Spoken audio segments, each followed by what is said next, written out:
चलो देखो, पहले बुक तो है ना, डेफिनेशन में लिखा हुआ है वृत्तीय क्रमचय, ठीक है।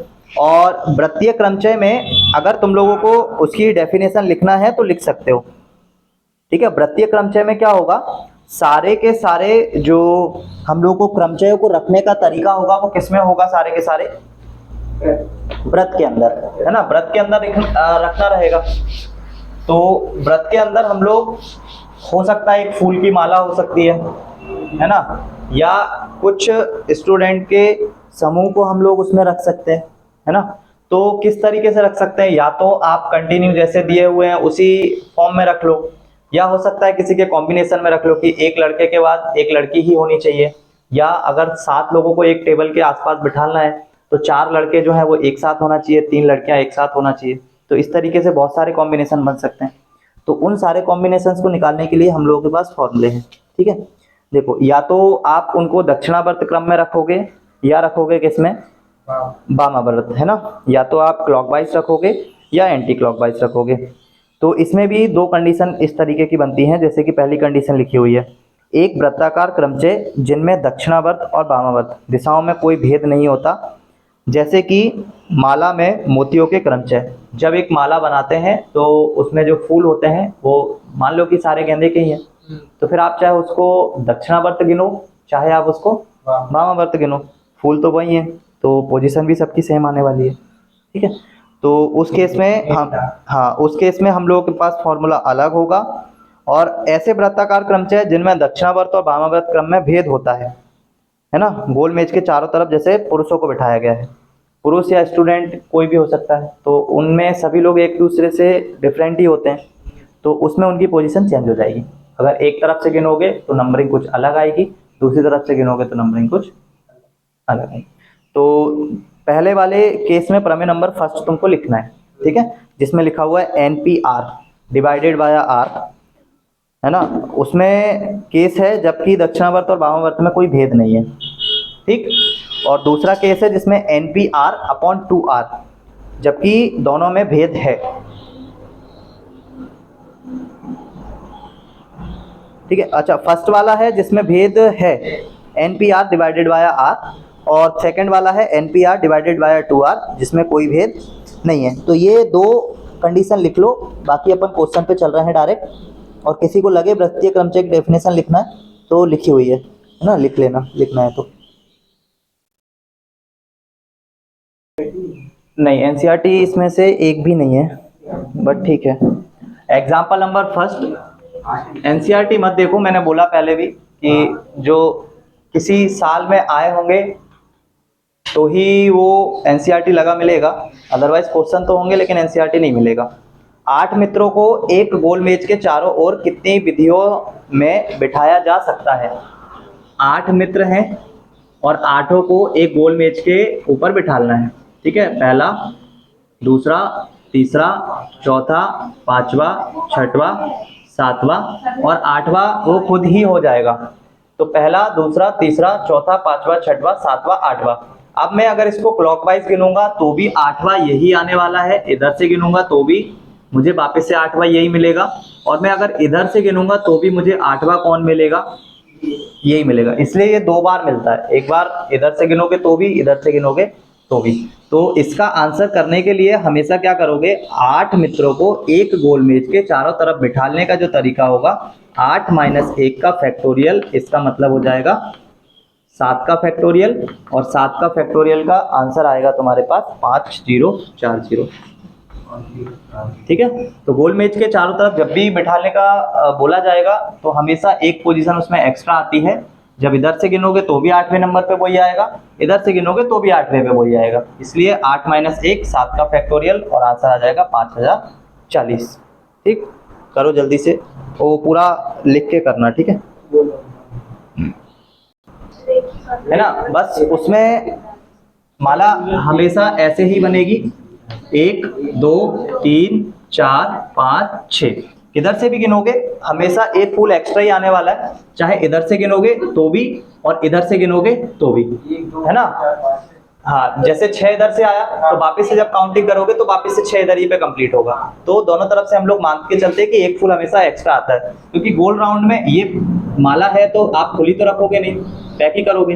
तो जब इसको सर्कल में काउंटिंग करोगे तो हमेशा इधर से गिनोगे तो भी ये 6 नंबर पे ही आएगा, और इधर से गिनोगे, इधर से उल्टा गिनोगे तो भी ये 6 नंबर पे आ जाएगा। तो ये एक पोजीशन जो है ना, इसको एक्स्ट्रा माना जाता है, ठीक है। तो इसलिए उसमें से मान लो 6 की बना रहे हैं तो 6 माइनस 1 करेंगे।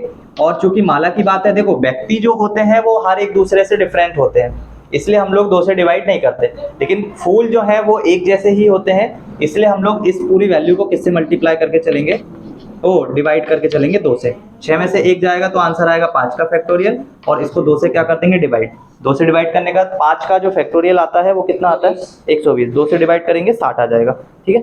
तो पूरा पूरा इसको भी नोट डाउन करो। सर्कल में जब भी बात करते हैं तब हमेशा एक पोजीशन हमारे पास एक्स्ट्रा आती है, उस एक पोजीशन को हम लोग हटा देते हैं। दो मैंने बताया कि जब भी हम लोग फूल के यहाँ पे जो व्यक्ति है ना, ये हर एक दूसरे से डिफरेंट ही होता है, कोई भी व्यक्ति हो हर एक दूसरे से डिफरेंट ही होता है, लेकिन फूल जो है वो एक दूसरे से डिफरेंट नहीं होते, एक जैसा ही होता है ना। फूल गेंदे का है तो गेंदे का ही होगा, तो इसलिए हम लोग इसमें से 2 का क्या लगाते हैं, भाग लगाते हैं, क्योंकि हमारे पास ये जो गेंदे के फूल है या कोई भी फूल है मतलब, तो वो एक जैसे ही होते हैं सारे के सारे। इसीलिए फॉर्मूले मैंने तुमको पहले लिखवा दिए, NPR divided by R, NPR divided by 2। तो वो जो 2 है ना डिवाइडेड वाला, उसकी वजह से कि इसमें दक्षिणावर्त और वामावर्त में कोई डिफरेंस नहीं आएगा, लेकिन इसमें डिफरेंस आएगा, क्योंकि दक्षिणावर्त में जो व्यक्ति मिलेंगे वो सारे अलग मिलेंगे, वामावर्त में जो व्यक्ति मिलेंगे वो सारे अलग मिलेंगे, लेकिन फूल में ऐसा नहीं होगा, है ना। फूल में सारे एक जैसे ही मिलेंगे, कोई भी एक ही फूल मानते हैं, अलग अलग नहीं मानते। हम लोग माला जो बनाएंगे उसमें होता है कि हम लोग सारे ही फूल पिरो देते हैं। इस क्वेश्चन को करने के लिए एक ही फूल की माला मानी जाती है। 3 देखो, एग्जाम्पल नंबर 3 में तुम्हें क्या करना है, 4 छात्र हैं और 4 छात्राएं, इनको एक गोल बेंच पे बिठाना है।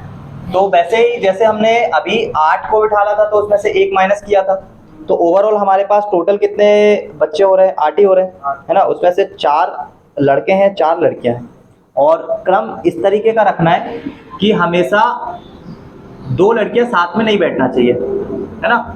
तो 1 2 3 4 5 6 7 और 8वां ये हो जाएंगे, ठीक है। और इसमें मान लो कि यहाँ पे अगर बॉय है तो फिर यहाँ पे B2 वाला होगा, फिर यहाँ पे B3 वाला, और यहाँ पे B4। तो आप क्या करो कि दोनों में से किसी भी, जैसे ये 4 लड़के हैं तो इनकी पोजीशन तो आपको फिक्स करना ही पड़ेगा। इसलिए करना पड़ेगा क्योंकि गर्ल जो है वो दोनों एक साथ नहीं बैठनी चाहिए, है ना। और इनकेस अगर मान लो यहाँ पे ऐसा कर दें कि बॉयज को, जैसे ये 2 बॉय एक साथ हैं तो बॉयज के बारे में तो कोई कमेंट किया ही नहीं गया है ना, सिर्फ किसके बारे में किया गया है, गर्ल्स के बारे में, छात्राएं के बारे में।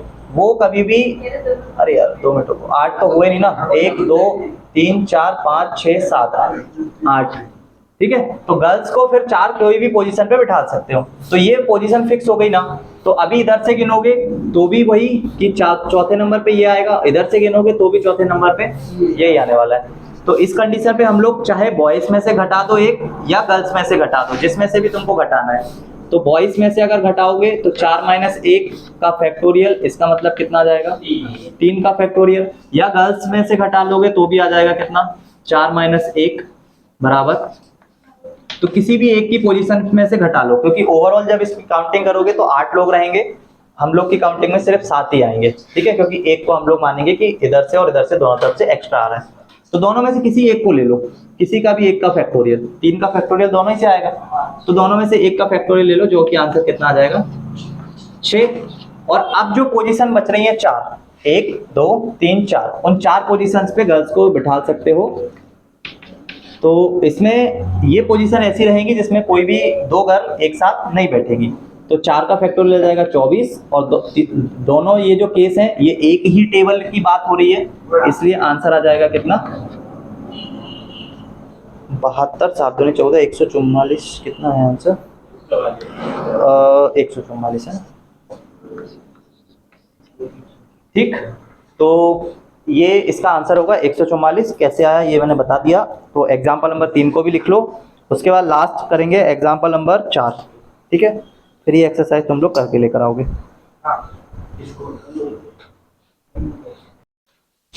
एग्जाम्पल नंबर 4 के अंदर एक आदमी भोजन के लिए 12 मित्रों को बुलाता है।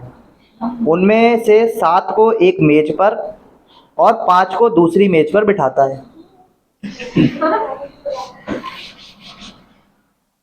ठीक है, टोटल लोग कितने आ रहे हैं? 12। अब पहली वाली टेबल है जिसपे टोटल कितने लोग? 7 लोग, 1 2 3 4 5 6 7। दूसरी वाली टेबल जिसपे सिर्फ 5 लोग, 1 2 3 4 5। ठीक है, टोटल लोग कितने? 12। और 12 में से 7 को बिठा रहे हैं कहाँ पे? फर्स्ट वाली टेबल पे, और बाकी के 5 लोगों को बिठा रहे हैं कहाँ पे? सेकंड वाली टेबल पे। तो इस मान लो कि अगर तुम इस वाले से स्टार्ट करते हो कि हम लोगों को फर्स्ट वाली टेबल जिसपे कि 7 बिठा रहे हैं, तो 7 को चयन करने का तरीका किस में से? 12 में से। तो 12 में से जब आप 7 को निकाल लोगे तो आपके पास फिर लास्ट ऑप्शन 5 का ही बचेगा, तो उन 5 को वहां बिठा सकते हो। इन केस अगर आप ये बोल रहे हो कि पहले हमको 5 को बिठाना है, तो 12 में से पहले कितने को निकालोगे? 5 को, और फिर 5 निकाल लिए तो अब तो 7 ही बचे, तो उन 7 को कहाँ बिठा सकते हैं? यहाँ पे। तो चूंकि क्वेश्चन में ही फर्स्ट वाले में उसने बोला है कि 7 पहले टेबल पे कितने को बिठा रहे हैं? 7 पे, और दूसरी वाली टेबल पे कितने को बिठा रहे हैं? 5 को। तो फर्स्ट वाले के लिए हम लोग पहले ही फॉर्मूला लगा रहे हैं,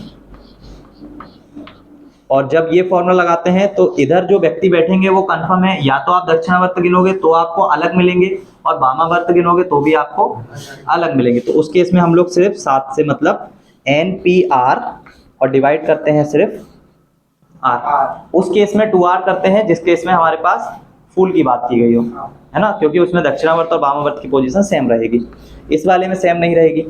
सेकंड वाले का आंसर निकालोगे तो उसमें तुम्हारे पास बचे कितने लोग? अब 5 ही बचे हैं, और उनको 5 ही प्रकार से बिठा सकते हो, है ना। 12 लोग हैं, 7 उनमें से चुनना था और उनको 7 प्रकार से बिठाते हैं। यहाँ पे किसका डिवाइड कर दोगे? 5 का। ये यहाँ भी फॉर्मूला वही वाला यूज हुआ है, NPR डिवाइडेड बाय R, क्योंकि दक्षिणावर्त भी अलग और वामावर्त भी अलग। दोनों ही केसेस के आंसर निकालोगे, और दोनों ही केसेस के आंसर निकालने के बाद सब मित्रों को वह कितने प्रकार से बिठा सकता है? दोनों मेज गोल। अब यहाँ पे दोनों को मल्टीप्लाई कर रहे हैं, 12P7 divided by 7 multiply 5P5 divided by 5। ठीक है, इनका मल्टीपल कर रहे हैं। अब मल्टीपल तो वैसे नहीं होना था क्योंकि दोनों टेबल अलग अलग है, बट दोनों टेबल पे जो कार्यक्रम चल रहा है सेम है, इसलिए मल्टीप्लाई है, वरना मल्टीप्लाई का वैसे तो कोई नहीं बनना था। लेकिन चूंकि दोनों पे संक्रियाएं जो है सेम है, खाना यहाँ भी है खाना वहाँ भी है ना। अब चाहे ये 7 वहाँ 5, ये 7 जो बैठे हैं ना, इनमें से 5 को वहाँ ले जाओ और उन 5 को वापस यहाँ ले आओ, खाना तो सबको सेम ही मिलने वाला है। इसलिए शायद, हाँ, इसलिए शायद वो जो है मल्टीप्लाई लगा रखा है, क्योंकि दोनों ही टेबल पे जो क्रिया है वो सेम है ना, इसलिए उसका क्या कर रखा है? मल्टीप्लाई। तो इसको भी क्वेश्चन को कैसे कर लोगे? पूरा का पूरा लिख के करोगे। ठीक है, बुक में NCERT सर ने करवाए होंगे क्वेश्चन। इस चैप्टर पे आ गए ना सर? चैप्टर पे नहीं आए? अरे 12वीं वाले, अच्छा 12वीं वालों ने स्टार्ट लेट किया है, तुम लोगों का स्टार्ट जल्दी हुआ है। तो देख लेना, अगर होगा तो करना, नहीं तो इसमें से 1-2 क्वेश्चन और कर लेना। ठीक है, बाकी कंप्लीट है यहाँ पे।